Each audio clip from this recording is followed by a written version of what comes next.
Assalamualaikum warahmatullahi wabarakatuh. Pada yang terhormat Ibu Yuliana Prihatin selaku tutor Bahasa Indonesia dan rekan-rekan mahasiswa Universitas Terbuka. Perkenalkan, nama saya Nadia Agustin, saya dari Prodi Ilmu Administrasi Bisnis Universitas Terbuka Jakarta. Pertama-tama, marilah kita panjatkan puji syukur kehadirat Tuhan Yang Maha Esa, karena atas nikmat dan izinnya kita bisa sampai pada diskusi sesi keempat.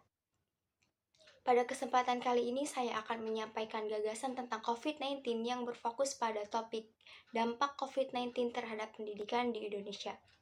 Sebagaimana yang kita ketahui bersama bahwa pada tahun 2020 Indonesia dihebohkan dengan munculnya virus COVID-19. Virus COVID-19 merupakan sebuah virus yang menginfeksi saluran pernapasan, yang dimulai dengan gejala demam, flu, batuk, pilek, sakit kepala, diare, hingga sesak nafas. Virus COVID-19 pertama kali ditemukan di Wuhan pada Desember 2019.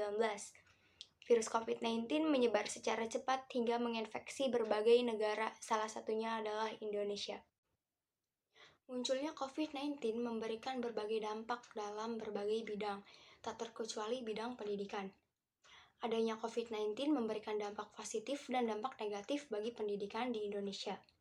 Dampak positif COVID-19 terhadap pendidikan di Indonesia diantaranya meningkatnya peran orang tua dalam mengawasi dan memantau proses pembelajaran sang anak.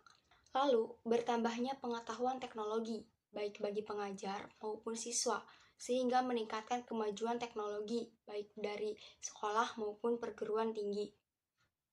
Selain itu, pemerintah juga lebih peka terhadap pendidikan di Indonesia yang menggunakan sistem online saat ini. Selain dampak positif, munculnya COVID-19 juga memberikan dampak negatif bagi pendidikan di Indonesia.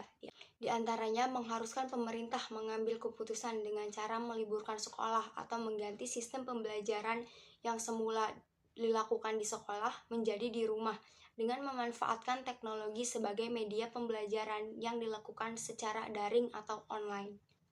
Namun, sistem pembelajaran secara daring atau online dinilai tidak efektif dan tidak stabil karena keterbatasan sarana dan prasarana, baik tenaga pengajar maupun siswa.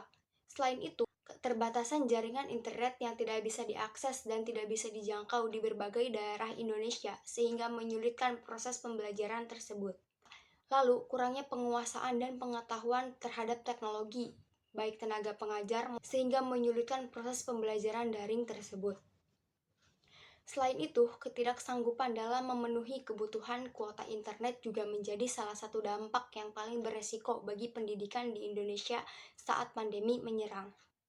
Tidak bisa dipungkiri bahwa virus COVID-19 memberikan pengaruh yang sangat besar bagi pendidikan di Indonesia. Pandemi COVID-19 membuat seluruh siswa melakukan kegiatan pembelajaran di rumah sehingga menimbulkan masalah baru dengan ketidakmerataan pendidikan terhadap kemampuan akses jaringan internet yang terlihat sangat timpang pada saat pandemi terjadi. Demikian yang dapat saya sampaikan, semoga dapat bermanfaat bagi kita semua.